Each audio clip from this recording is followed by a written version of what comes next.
King Balang Dukit, King Balang Kule, Sasalamin, ing malalama kasalpantayanan, ang timong tahimik apangadining puso.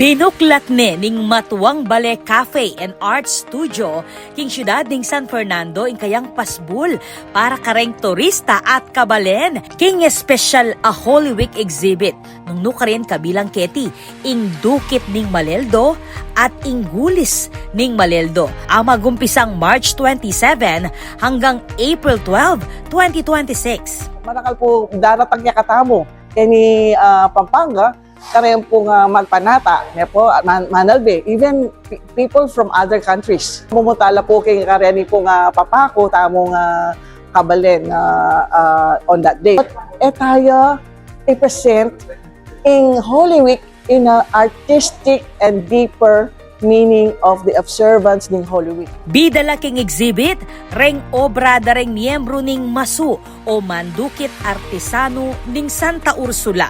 Kabilang ing masterful sculpture ning kilalang Kapampangan artist ay Willie Layo.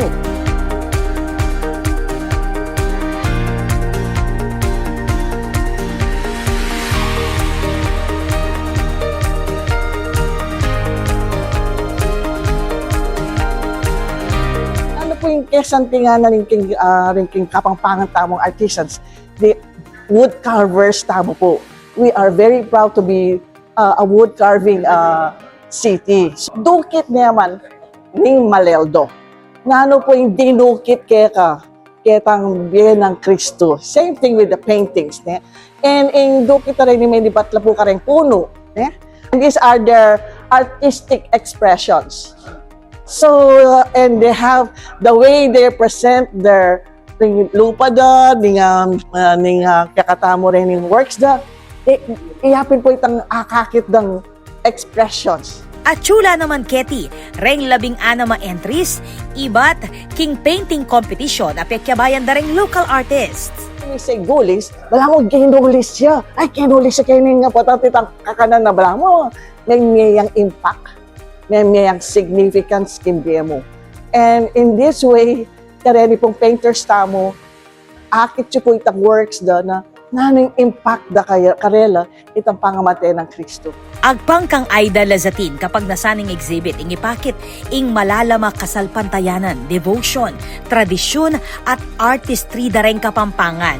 Metong niya namang iting makabaldugan na paralan bang pagmasusyan niya ing Maleldo kapamilataning art. Agpang king Department of Tourism, maragulyang ang bagiti king mabanding tradisyon da rin Kapampangan ning Maleldo. Malaki kasi hindi lamang sila nag-offer ng yung kanilang specialty, more so they're giving opportunities for artists, cultural workers to showcase their best works, no, that define what a true Kapampangan artistry is all about. Amuyutan niya yung publiko na bumisita king exhibit at personal akit reng artwork sa sasalamin king kasalpantayanan at king kultura na ning Pampanga.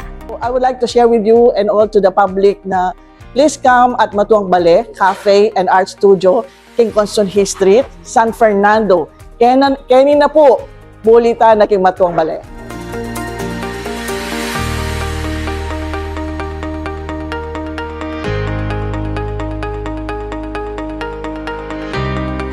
Ako po, Patricia Mamangon para king News Force, Pampanga. Balitang tutuking Balen, Susuyo.